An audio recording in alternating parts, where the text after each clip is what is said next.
చూస్ country delight, live better. ఇప్పుడే country delight app ని download చేసుకోండి. అన్న ఇంత స్టిఫ్ గా ఉన్నారు అండ్ మంచి హెల్దీగా ఉన్నారు, నో షుగర్ నో బీపీ, ఒక టాబ్లెట్ కూడా వేసుకోరు, లేదు ఎక్సర్సైజే మీ టాబ్లెట్, ఎస్ మీకు ఎనర్జీ ఇచ్చేది అది. అలాంటిది మీ మీద అదేంటి మూఢనమ్మకాలు అని చెప్తుంటారు కానీ కొంతమంది అవును. నమ్ముతుంటాం.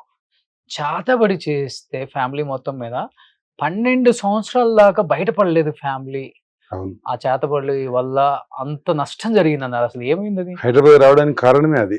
ఆ, లేకపోతే ఊర్లో మంచి మా నాన్న సర్పంచ్. ఆ, అప్పుడు ఏమైందంటే మా రిలేషన్ చేయించారు మాకు. Hmm. అప్పుడు ఉన్నది 78, 79 లో చాలా ఉంది ఊర్లలో. Hmm. బాణవతి అది చేస్తే అన్నయ్యకు వామిటింగ్ అవుతుండే. ఓకే. అన్నం తింటే వామిటింగ్, మా బార్డర్లోకి వస్తే అన్నం తింటే వామిటింగ్ అవుతుండే. Hmm. మా అమ్మగారికి బొట్టు పెడితే ఇక్కడ పుండు.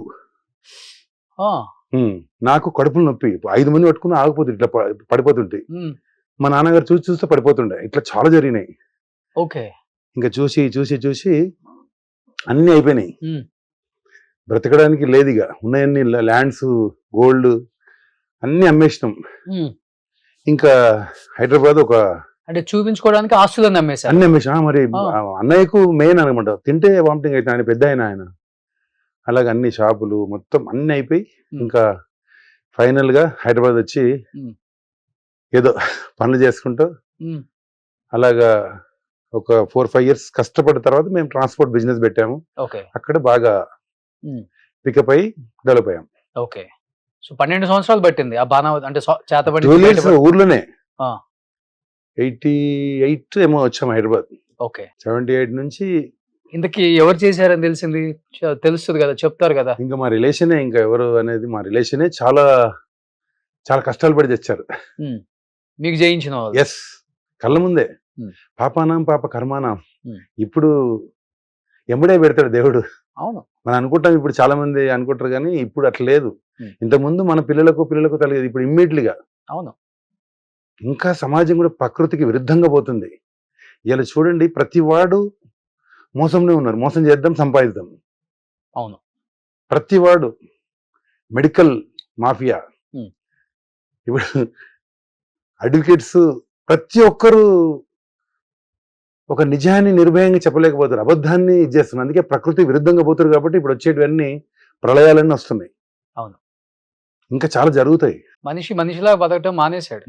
మనిషి స్వార్థంగా పక్కనోడు గురించి, పక్కనోడు బాగుపడితే ఎక్కడ అలా ఉంది. ఇంకా కింది నుంచి పై వరకు ప్రతివాడు స్వార్థంగానే ఆలోచించి తప్ప నిస్వార్థంగానే 10 మందికి హెల్ప్ చేద్దామని ఎవడు లేడు. ఎంతో కొంత ఉంది కాబట్టి ఇంకా మనం ఇలా ఉన్నాం. కంప్లీట్ గా పొద్దున్న లేస్తే అన్ని ఇవే జరుగుతున్నాయి. ఇంకా ఒకటి అంటే, మరి టీవీ గురించి చెప్పాలి. 2 సెకండ్లు చెప్తాం, మీరు ఏమనుకోవద్దు. చెప్పండి. ఇప్పుడు ఈ ఛానల్స్, ఇప్పుడు మొన్న ఒక అఘోరి, తనతో ఏమన్నా మనకేమన్నా పని ఉందన్నా, మనకేమన్నా ఇప్పుడు రాష్ట్రం కోసం ఏమన్నా పని పడుతుందా? రాష్ట్రం కోసం ఆయన ఏమన్నా చేస్తున్నాడా? ఇలాగా ఛానల్స్ కూడా మరీ దారుణంగా, అరే దేనికోసం? మీరు వ్యవసాయదారు గురించి మాట్లాడండి, ఒక విద్యార్థి గురించి మాట్లాడండి, సమాజంలో ఏదైతే ప్రాబ్లం ఉందో దాని గురించి మాట్లాడాలా. ఏమనుకోదు ఛానల్స్ వాళ్ళకు అడుగుతుందని ఒక చిన్న టాపిక్ ఉంటే మొత్తం వెళ్ళిపోతున్నారు వాళ్ళ ఇంట్లోకి పోయి. మీ తమ్ముడు ఎట్లున్నాడు, మీ చెల్లి ఎట్లుంది, ఏ అవసరం ఏంటి సమాజానికి? మనతో ఏమైనా అవసరం ఉందా మనకు? అఘోరి గారితో వాడు ఏమైనా రాసానికి అన్నం పెడతాడా? ఛానల్స్ ఎట్లయిపోయినాయంటే వీళ్ళు కూడా, అంటే చెప్పాలన్నా చెప్పకూడదు నాకే తెలియదు. అంతేలే. నేను నిస్వార్థంగా మాట్లాడుతున్నా, తప్పుగా మాట్లాడితే క్షమించండి. ఎందుకు అట్లా? చిన్న ప్రాబ్లం జరిగితే ఇప్పుడు ఒక మర్డర్ జరుగుతుంది, కత్తితోని పొడిచిండా, ఎందుకు పొడిచిండు, ఎట్లా పొడిచిండు, ఇవన్నీ ఎందుకు? ఒక అడ్వకేట్ కొట్లాడొద్దు. ఒక తప్పు చేస్తే వీళ్ళందరూ తప్పు చేస్తున్నారు. అవును. అందుకే ఇలా జరుగుతుంది అనిపిస్తుంది నాకు.